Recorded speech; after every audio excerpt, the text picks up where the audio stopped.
Hello மக்களே, கார்த்தி ரேவதி செம இன்ட்ரெஸ்டிங்காக போயிட்டுருக்கு. நம்ம கார்த்தியும் மயில் வாகனமும் சேர்ந்து எப்படியாவது இந்த 40 சிவராண்டி முத்துவேலை கையும் களவமாக பிடிச்சி இனி ஒருக்கா கூட நம்ம பிரச்சனையில் வரவே கூடாது அப்படிங்கிற மாதிரி ஒரு சம்பவத்தை பண்ணணும்னு சொல்லிட்டு செம மாதம் ஒரு மாஸ்டர் பிளான் பண்ணதோட இல்லாமல் அந்த சிவனாண்டியும் அந்த பிளான்ல சிக்கிறாங்க. அப்படியே சிவனாண்டிய கைது பண்ணி அப்படியே அந்த இடத்துலேருந்து எடுத்துட்டு போயிடுறாங்கன்னே சொல்லலாம். அதே சமயத்தில் இதை தெரிஞ்சுக்கிட்ட சந்திரகலா அப்படியே அதிர்ச்சியாகி நிற்கும்போது நம்ம ரேவதியோ கார்த்திக்கு சாப்பாடு எடுத்துட்டு வீட்டுக்கு வராங்க. ஒரு கட்டத்தில் ரேவதி சந்திராவை அடியில் வெளுத்து எடுக்கிறாங்கன்னே சொல்லலாம். வீடியோக்குள்ள போகிறக்கு முன்னாடி நம்ம சேனலுக்கு சப்ஸ்கிரைப் பண்ணுங்க. அப்படியே பக்கத்தில் இருக்க பெல் ஐக்கனை கிளிக் பண்ணிடுங்க. அப்போ நான் போடுற வீடியோலாம் உங்களுக்கு நோட்டிஃபிகேஷனாக வரும். நம்ம கார்த்தியும் மயில் வாகனத்திட்ட ஒரு பிளான் சொல்லும்போது மயில் வாகனமும் சரி சகல நீங்கள் சொன்ன மாதிரி நான் பக்காவாக செய்துடுறேன், இந்த வாட்டி வந்து சிவனாண்டி நம்ம பிளானில் சிக்கிடணும் அப்படின்னு சொல்லிட்டு யோசிக்கும் போது நம்ம மயில் வாகனமும் ஒரு மாறு வேஷத்தில் போகிறாங்க.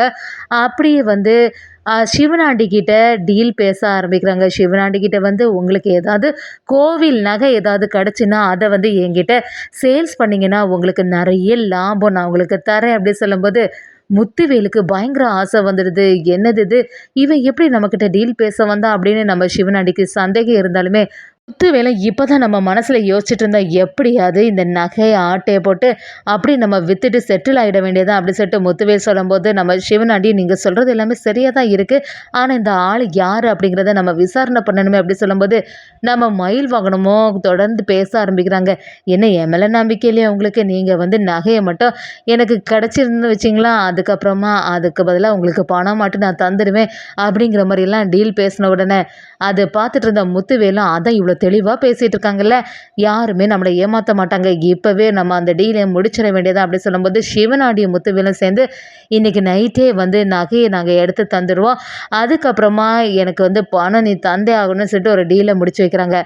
அதே சமயத்தில் நம்ம மயில் வாகனம் அப்படியே கார்த்திக்கிட்ட ஃபோன் பண்ணுறாங்க. கார்த்தியும் என்னாச்சு சகல அப்படி கேட்கும்போது சகலை நீங்கள் சொன்ன மாதிரியே செய்துட்டோன்னா கண்டிப்பாக அந்த முத்துவேல் வந்து என்னை நல்லா நம்பிட்டான், அதோடு இல்லாமல் சிவனாண்டியோட மனசையும் மாற்றிட்டான் அப்படி சொல்லும்போது நம்ம கார்த்தியும் சரி உங்களை பார்த்தோன்னே ஏதாவது சந்தேகம் வந்துச்சு அப்படி கேட்கும்போது இல்லை யாருக்குமே இது வரைக்கும் எந்த சந்தேகமே இல்லை, இந்த மாறு விஷயத்தில் இருந்தனால அவங்க வந்து என்னை கண்டுபிடிக்கவே இல்லை, நம்ம போட்ட பிளான் படியே அந்த 2 பேரும் இன்றைக்கி நைட்டு நகை எடுக்கிறதுக்கு வந்தாங்க வச்சிங்களா, அதை வச்சு நம்ம ஏதாவது ஒரு செயலை பண்ணி ஆதாரத்தோட ஊர் பெரியவங்களுக்கு முன்னாடி இந்த சிவனாண்டி முத்துவேலை பற்றின விஷயத்த சொல்லிட்டோன்னா அதுக்கப்புறம் கும்பாபிஷேகம் சிறப்பாக நடக்க போகுது.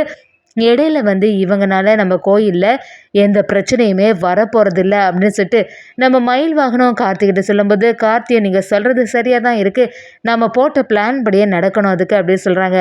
நம்ம மயில் வாகனமோ என்ன ஸ்கிரிப்ட் நீ எனக்கு எழுதி தந்தியோ அதே மாதிரி நான் சரியாட்டு பேசிட்டு வந்திருக்கேன், கண்டிப்பாக இன்றைக்கி நைட்டு அந்த கோவிலுக்கு இவங்க 2 பேரும் வரதான் போகிறாங்க அப்படின்னு சொல்லிட்டு சொல்லும்போது நம்ம கார்த்தியோ சரின்னு சொல்லிட்டு சமாளிக்கிறாங்க. இன்னொரு சைடு பார்த்திங்கன்னா நம்ம ரேவதிக்கு அப்படி ஒரு ஆசை வருது. நம்ம வந்து அன்னைக்கு கார்த்தி மாமாவோட வீட்டில் வந்து அவங்க எனக்காக சமைச்சு எடுத்துகிட்டு வந்தது மட்டும் இல்லாமல் அப்படியே எனக்கு ஊட்டி விட்டாங்க, இன்றைக்கி வந்து நம்ம கார்த்தி மாமாவுக்கு ஆசையாக சமைச்சு வீட்டுக்கு எடுத்துகிட்டு போகலாம் அப்படிங்கிற மாதிரி நம்ம ரேவதி ஒரு பிளான் பண்ணும்போது வீட்டில் வந்து எல்லாத்தையுமே பார்த்து பார்த்து செய்ய ஆரம்பிக்கிறாங்க ரேவதி. இதை பார்த்துட்டு இருந்த நம்ம ரோஹிணி சந்தேகப்பட்டு என்னாச்சு ரேவதி எப்போவுமே இந்த பக்கம் கூட வரமாட்டேன், இன்றைக்கி எதுக்காக வந்து சமையல் பண்ணிட்டு இருக்க அப்படி கேட்கும்போது இல்லைக்கான்னு சொல்லி ஃப்ரெண்டுக்குன்னு சொல்லி சமாளித்து பார்க்குறாங்க.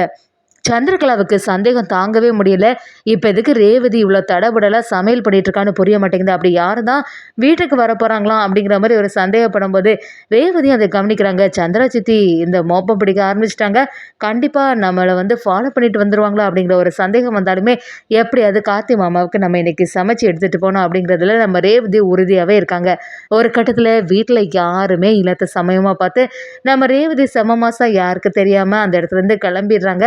அதோடு இல்லாமல் நம்ம கார்த்தி அவங்க வீட்டில் இருக்கும்போது கரெக்டாக நம்ம ரேவதி சாப்பாட்டோட வரதை கவனித்த நம்ம கார்த்தியும் என்னாச்சு ரேவதி எதுக்காக இங்கே வந்த அப்படின்னு கேட்கும்போது நம்ம ரேவதியும் என்னம்மாம்மா நீங்கள் பேசிகிட்டு இருக்கீங்க, உங்களை பார்க்கறதுக்கு நான் எப்போனாலுமே வரலாம் தானே, அதுக்கப்புறமா சந்தேகப்படுற மாதிரி கேட்குறீங்களே அப்படி கேட்கும்போது இல்லை ரேவதி, ஏற்கனவே வந்து உன்னோட சித்தி வந்து எப்போவுமே சந்தேகப்பட்டு உன்னை ஃபாலோ பண்ணிட்டுலாம் வரக்கூடிய ஆள் எல்லாம், அதனால தான் அவன் கேட்டேன் அப்படின்னு சொல்லும்போது நம்ம ரேவதியும் இல்லை அன்னைக்கு வந்து எனக்காக நீங்கள் சமையல் பண்ணி எடுத்தீங்கல்ல அதே மாதிரி தான் உங்களுக்காக சமையல் பண்ணி நானும் உங்களுக்கு ஊட்டி விடணும்னு சொல்லிட்டு எனக்கு ஆசையாக இருந்துச்சு. அதான் ஒவ்வொரு ஒரு டிஷ்ஷும் நான் பார்த்து பார்த்து செய்து கொண்டு வந்திருக்கேன். இதெல்லாம் டேஸ்ட் பண்ணிவிட்டு எப்படி இருக்குன்னு சாப்பிட்டு பார்த்துட்டு சொல்லுங்க மாமா அப்படி சொல்லும்போது நம்ம கார்த்தியும் சரி வா வந்து 2 பேரும் சேர்ந்து சாப்பிடலாம் அப்படி சொல்லும்போது நம்ம ரேவதியும் இல்லை நீங்கள் முதல்ல சாப்பிடுங்க அதுக்கப்புறமா நான் பார்த்துக்கிறேன்னு சொல்லிட்டு 2 பேரும் சேர்ந்த மாதிரி சாப்பிட ஆரம்பிக்கிறாங்க. நம்ம ரேவதியும் கார்த்திட்டு வந்து மாமா இதெல்லாம் உங்களுக்கு பிடிச்சிருக்கா அப்படி கேட்கும்போது கார்த்தியும் உன்னோட சமையலை பற்றி எனக்கு தெரியாத ரேவதி நல்லா சமைச்சிருக்கா நல்லா இருக்குது அப்படி சொல்லிட்டு புகழ்ந்து சொல்கிறாங்க.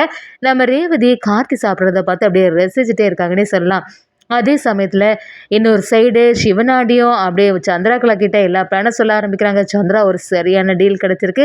இந்த கோவிலில் இவ்வளோ நகைகள் எல்லாமே இருக்குல்ல இதை எப்படியாவது ஆட்டையை போட்டால் நமக்கு வந்து கண்டிப்பாக லாபம் கிடைக்கும். அதோட இல்லாமல் இந்த கோயில் கும்பாபிஷேகம் சிறப்பாகவே நடக்காது. பழியை வேற யாருக்காவது பேரில் போட்டலாம் அப்படிங்கிற மாதிரி சிவனாடி நம்ம சந்திரா கிட்ட சொல்லும்போது சந்திராவும் சரி நீங்கள் சொல்கிறது சரியாக தான் இருக்கா ஆனால் எல்லா வாட்டியுமே நம்ம இப்படி பிளான் பண்ணும்போது கடைசி நேரத்தில் சிக்கிடுறோமே இந்த வாட்டி அது நடக்காது தானே அப்படி கேட்கும்போது நம்ம சிவனாண்டியோ இந்த வாட்டி வந்து அது நடக்கிறதுக்கு வாய்ப்பே இல்லை. வேற ஒருத்தங்கள்ட்ட நகைக்காக நாங்கள் டீல் போட்டிருக்கனால கண்டிப்பாக இந்த பிரச்சனை இதில் வராது அப்படி சொல்லிட்டு சந்திரா கிட்ட சொல்லும்போது எல்லா வாட்டியுமே இந்த கார்த்திக் கடைசி நேரத்தில் வந்து ஏதாவது சொதப்பி விட்டுருவான் இந்த வாட்டியும் ஏதாவது பிரச்சனை வராமல் பார்த்துக்கோங்க அப்படின்னு சொல்லி சந்திரா சிவனாண்டி கிட்ட சொல்ல ஆரம்பிக்கிறாங்க. அதோட இல்லாமல் இன்னொரு சைடு நம்ம கார்த்தியும் ரேவதி கிட்ட ரேவதி நீ வந்து நிறைய நேரம் ஆயிட்டு வீட்டில் யாருக்காவது சந்தேகம் வர்றதுக்கு முன்னாடி வீட்டுக்கு போயிடு அப்படி சொல்லும்போது ரேவதியும் ஆமாம் நான் நீங்கள் சொல்கிறது சரிதான் அன்னைக்கே வந்து சித்தி எப்போவுமே ஃபாலோ பண்ணிட்டு வந்து பிரச்சனை பண்ணிட்டாங்க இந்த வாட்டியும் அதே மாதிரி நடக்கக்கூடாது அப்படி சொல்லும்போது நம்ம கார்த்தியும் கும்பாபிஷேகம் முடிகிறதுக்கு முன்னாடி எந்த பிரச்சனையுமே வரவே கூடாது எப்படியாவது எல்லாம் முடிஞ்ச அப்புறமா எல்லாமே பார்த்துக்கலாம் அப்படின்னு சொல்லிட்டு நம்ம ரேவதியை சமாதானப்படுத்துகிறாங்க. ரேவதியும் சரின்னு சொல்லிட்டு நம்ம கார்த்தி வீட்டிலேருந்து கிளம்புறாங்க. அதே சமயத்தில் சந்திராவும் சந்தேகப்பட்டு நம்ம ரேவதி அப்படியே மடக்கி பிடிக்கிறாங்க. எங்கே போயிட்டு வர அதுவும் கையில் சிதோ சாப்பாடு எடுத்துகிட்டு போன மாதிரி இருக்கே அப்படின்னு சொல்லிட்டு கேட்கும்போது நம்ம ரேவதியும் அதான் சொன்னேன்ல ஏற்கனவே ஃப்ரெண்டு வீட்டுக்கு தான் போயிட்டு வரேன்னு ஏன் சொன்னால் கொஞ்சம் கூட நம்ப மாட்டேங்கிறீங்க அப்படின்னு சொல்லும்போது சந்திரகலாவும் உன்னை பற்றி எனக்கு நல்லாவே தெரியும் உன்னை வந்து வேணும்னா என்னோட அக்கா நம்பலாம் நான் எல்லாம் ஒருபோதுமே உன்னை நம்பவே மாட்டேன் வேணும்னு சொல்லிட்டு கார்த்தியை தானே பார்த்துட்டு வரேன் எனக்கு நல்லா புரியுது அப்படின்னு சொல்லும்போது நம்ம ரேவதி என்ன சித்தி புரியாமல் பேசிட்டு இருக்கீங்க அதான் ஏற்கனவே நான் சொல்லியிருக்கேன்ல கார்த்தியை வந்து எனக்கு பிடிக்காது என்ன வேண்டான்னு சொன்னவங்களுக்கு வந்து நான் ஏற்கனவே வெறுத்து போய் தான் இருக்கேன் அப்படிங்கிற மாதிரி சொல்லும்போது சந்திரகலாவும் உன்னோட ஆக்டிங் எல்லாம் என்கிட்ட வந்து பழிக்காது அப்படின்னு சொல்லிட்டு பிரச்சனை பண்ணும்போது ஒரு கட்டத்தில் நம்ம ரேவதியும் சம மாசம் சந்திராவை சரியாக வெளுத்து எடுத்துட்டாங்கன்னே சொல்லலாம். அதே சமயத்தில் நம்ம சிவனாண்டியை மொத்தவேலாம் பிளான் பண்ணி இதான் கரெக்டான சமயம் சித்தப்பா கோவிலில் இப்போ யாருமே இருக்க மாட்டாங்க கோவில் நடைய வர சாத்தியிருக்கு இந்த சமயமாக பார்த்து அந்த நகையெல்லாம் எடுத்துட வேண்டியதான் அப்படி சொல்லும்போது கரெக்டாக நம்ம மயில் வாகனமும் நம்ம சிவனாண்டிக்கு ஃபோன் பண்ண ஆரம்பிக்கிறாங்க. என்னாச்சு நகை எல்லாமே எடுத்துட்டிங்களா அப்படி கேட்கும்போது சிவனாண்டியும் முத்துவேலை சேர்ந்து நகை எடுக்கிறதுக்காக கோவில் பக்கமாகவே வராங்க. நம்ம கார்த்தியும் கரெக்டாட்டு மறைமுகமாக இருந்து சிவனாண்டி முத்துவேல் செய்த எல்லா செயலுமே வீடியோ ஆதாரமாக ரெக்கார்ட் பண்ணிட்டாங்கன்னே சொல்லலாம். அடுத்த நாள் பார்த்தீங்கன்னா நகையை காணல சொல்லிட்டு ஊரில் உள்ள பெரியவங்க எல்லாருமே ஒரு பிரச்சனை பண்ணும்போது அந்த இடத்துல செம மாதம் நம்ம கார்த்தி ஆதாரத்தோடு நிரூபிக்கிறாங்க. அதோட இல்லாமல் சிவனாண்டிக்கு சரியான தண்டனை கிடைக்குது. இனி இந்த கும்பாபிஷேகத்தில் கண்டிப்பாக சிவனாடி முத்துவேல்னால எந்த பிரச்சனையும் வரப்போகிறதில்ல அப்படின்னு சொல்லிட்டு யோசித்தாலுமே சந்திரகலா இருந்து அடுத்த திட்டத்தை போடுறாங்கன்னே சொல்லலாம். என்னதான் இருந்தாலும் இந்த வாட்டி ரேவதி கார்த்தி 2 பேரும் சேர்ந்து ஒரு பிளான் பண்ணி சந்திராவோட ஆட்டத்துக்கு முடிவு கட்ட போகிறாங்கன்னே சொல்லலாம்.